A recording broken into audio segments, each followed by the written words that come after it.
ইয়ানতের টাকা উত্তোলনকে কেন্দ্র করে বিএনপি ও জামায়াতে ইসলামীর নেতাকর্মীদের মধ্যে হাতাহাতি ও সংঘর্ষের ঘটনা ঘটেছে। এতে 4 জন আহত হয়েছেন। 28 ডিসেম্বর রোববার সকাল 10:30টার দিকে গাংনী উপজেলার সাহারবাটি ইউনিয়নের ভাটপাড়া গ্রামে এই ঘটনা ঘটে।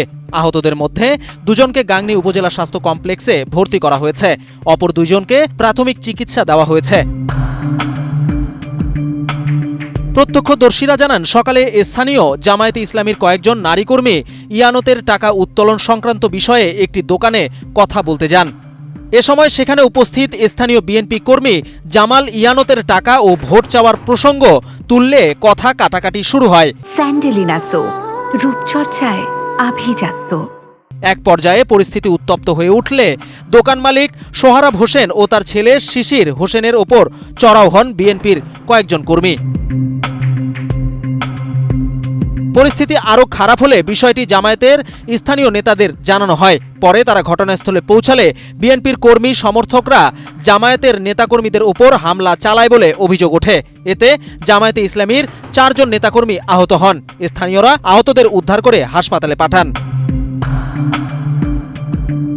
সংঘর্ষে আহতদের হাসপাতালে ভর্তির খবর পেয়ে গাংনী উপজেলা জামায়াতের আমির রবিউল ইসলাম সহ দলটির বিভিন্ন পর্যায়ের নেতারা হাসপাতালে গিয়ে আহতদের খোঁজ খবর নেন। তিনি অভিযোগ করে বলেন, তাদের নেতাকর্মীদের ওপর পরিকল্পিতভাবে হামলা চালানো হয়েছে এবং এটি নির্বাচনী আচরণবিধি লঙ্ঘনের শামিল।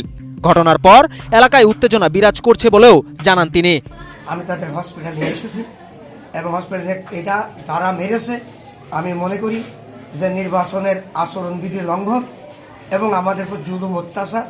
আমরা সংগঠনের পক্ষ থেকে আইনগত ব্যবস্থা নেওয়ার চেষ্টা করছি এবং ইনশাল্লাহ আমরা তার জন্য আমরা সঠিক বিচার চাই।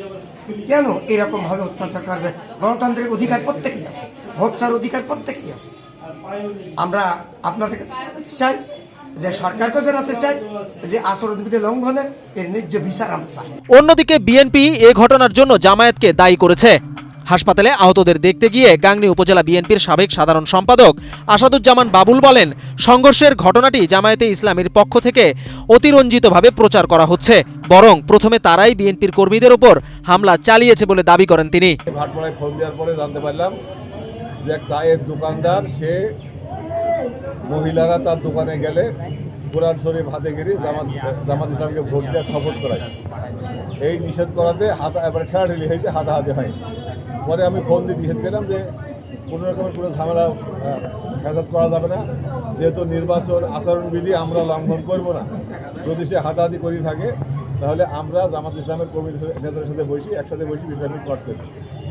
পরবর্তী শুনলাম যে যার সাথে ঠেলাঠেলি সে কিছুই না, জামাত ইসলাম অতিরঞ্জিতভাবে জিয়া চৌধুরী বলে এক বিএনপি কর্মী আছে, সে ওই রাস্তা দিয়ে আসছিল, তাকে মারধর দিয়েছে। এ বিষয়ে গাংনী থানার ভারপ্রাপ্ত কর্মকর্তা উত্তম কুমার দাস ঘটনার সত্যতা নিশ্চিত করে জানান, এলাকায় একটি ঘটনা ঘটেছে, তবে এখন পর্যন্ত কোনো পক্ষ লিখিত অভিযোগ দেয়নি।